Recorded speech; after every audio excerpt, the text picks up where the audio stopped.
Mike Roberts, the author of The Last Keeper at Split Rock. Well, tell us about the light.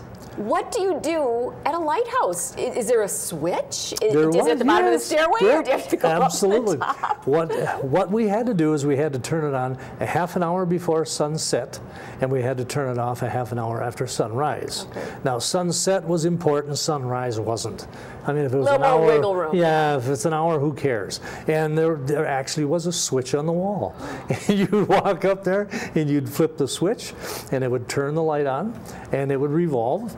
And it had a characteristic every 10 seconds, so it went around 3 times a minute.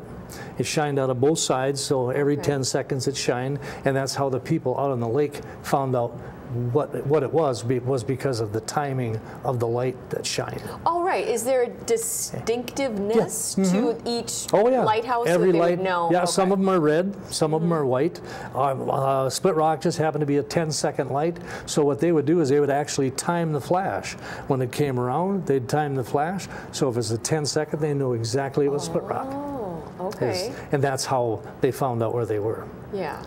And it's huge. Did you ever have to maintain it? Oh, yeah. I mean, it's not a matter of just going to the hardware store picking up a replacement light bulb. What is that, mechanism? Is there engineers? I mean, if you needed to maintain it, would you need to bring in an electrician? No, it was so self-sufficient that that's all we had to do was clean it. It was huge. It was 6 feet tall, and it looked like this. They call it a bi-clam, and it was like this, so you could climb up on the inside. And what we would, it was brass, and then it was with plaster pairs in the brass around the prisms of the light, and all of it focused to the bullseye. And so you could see it probably 25, 30 miles out into the lake. So we used to have to clean it about 3 times a year. We'd clean it first when it opened up in the spring, and when it opened up in the spring, it was whenever the Mackinac came through.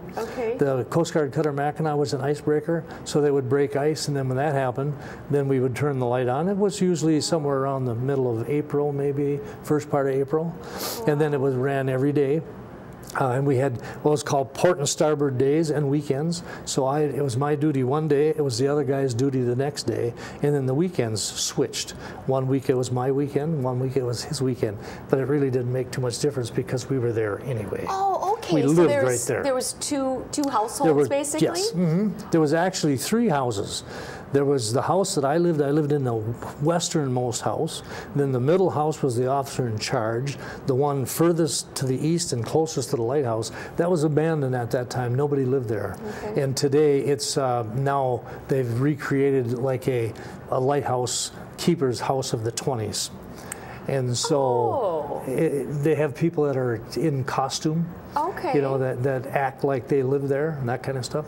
And is it, if somebody today wanted to visit, is it maintained by the State of Minnesota Historical Society? Historical Society. Yes, and they do a wonderful job. They charge you to go through it. When I was there, we didn't give tours. But you sometimes I would give a tour.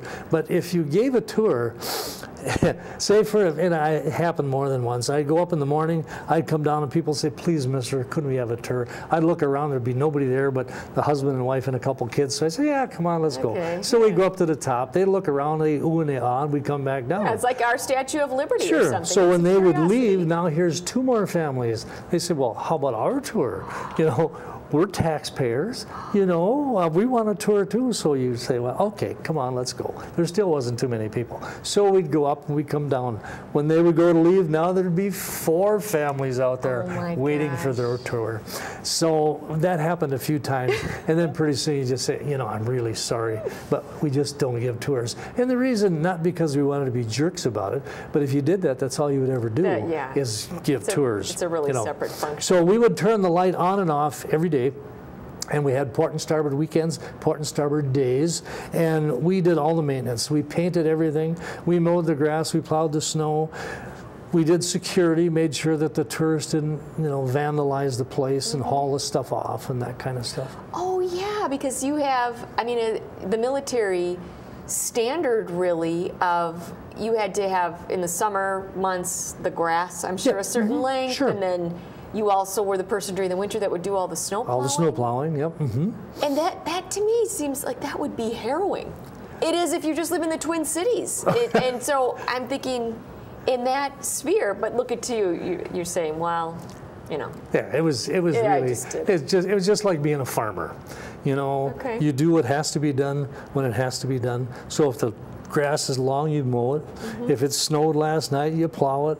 You know, if it needs painting, you paint it. If it needs cleaning, you clean it, that kind of stuff. And we had inspections like once a year. The admiral upper would brass, come. Yeah, higher brass. Then they would give you plenty of time so you could make sure that it was right. But we kept it up anyway because we didn't have nothing else to do. Yeah. You know, so it was really a choice duty station. It truly was. I suppose because no commute, so to speak. You were right there where your work was. I mean, and that could be a blessing and a curse. It was really neat. Our first child was born there in 1968, and he was a daddy's boy. Or no, it was 67, I'm sorry. It was 1967. He was a daddy's boy because I was there all the time, come and go and that kind of stuff. And so it was really, really neat. And I had an opportunity to be a house husband, if you will, because I lived right at home. I could come in, go anytime I wanted, and it was really neat. So he pretty much depended on me being there all the time. Well, then when we went to Grand Marais on search and rescue after they closed the place, he couldn't figure out what happened to his where his daddy was, because when I was at Split Rock, I was always home, and when I was at Grand Marais, I was never home. Yeah, you know, it was just a different duty, different place, different everything. Right. Now, when you were at Split Rock, how did that work for you and the other family that was there? For your groceries, or for you and Mary when you delivered your baby? Were you within, you know, a pretty easy distance to acquire what you needed? Two Harbors was the closest place, big place, and everybody had their own household. You know, so we didn't have dinner every Saturday night with the neighbors. It's just like where you live, you know, you just do what you do. We were very fortunate. We had very nice neighbors all the time we were there. The first family was people by the name of Woodards, and they were career Coast Guards people, and they had two wonderful little kids. So those little kids were just like our kids. They would come and go, and we'd take them with us wherever we go and that kind of stuff. So it was really kind of neat. And then the next family that came there, they replaced Woodards. That was Bruce Robb and him and his wife, and they just had a dog. And then after that, they mutualed with a guy by the name of Schubert and his wife, and they came up, and they were only there for about a month or so. Then they closed the place down. So it was really, really very neat, and we were friends with the neighbors all the time. There was no, you know, I'm the officer in charge and you're a grunt, because I was the grunt, and everybody was the officer in charge, but it worked out fine. Yeah, it seems like because you had that the time and opportunity and no commute to your job, there's wonderful tales of, you kind of get to be sort of a gearhead, right? You would have your vehicles, the Jeep, you'd have stuff up, and you'd be working on things. And all kinds of stuff. Tell us about some of that. It must have been good for, I would thinking, skills development. This one was really funny. Woodard was from North Carolina, and most of those guys are motorheads. They like cars, you know. So he buys this old car from somebody's grove someplace, and he brings it home, and his wife she said, well, what are you going to do with that old piece of junk? He said, I'm going to fix it up and sell it. She said, get out. Right, because you guys were looking for a little bit of extra Yeah, said, that's such a piece of junk. You'll never get it right. He said, you'll see. So he started fixing up, and I helped him. I didn't have anything else to do anyway. So one day he takes and he opens up the hood. He takes a big jug of water, and he starts the engine, and he roars it, gets it warm, and and he pours it down the carburetor. And I'm going, you know, he must be nuts. Why would he do that? You think he's going to wreck and the smoke, the steam was coming out, just huge billows of steam. And then when he got done, he said, well, that should do it. And I said, do what? Yeah. And he said, that knocks the carbon out of the valves. If there was carbon in the valves, they'd hang up. They weren't getting good compression. So when they ran the steam through there, it blew all that carbon out. Kind of a North Carolina. Kind of a special motorhead kind of a thing.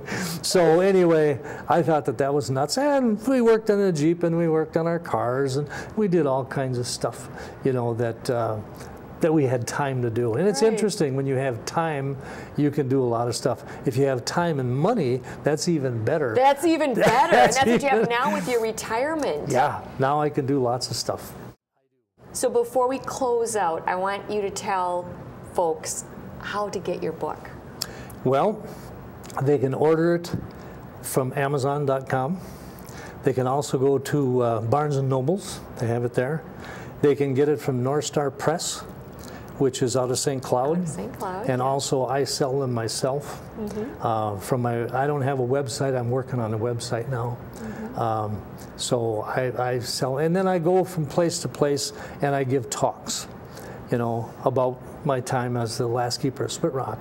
And then I sell and sign books there also. And usually book clubs and historical societies and those types of places. This is Lori Creever signing off from our interview with Mike Roberts, inviting you to read a book. It could change your life. And let's encourage our children to do the same.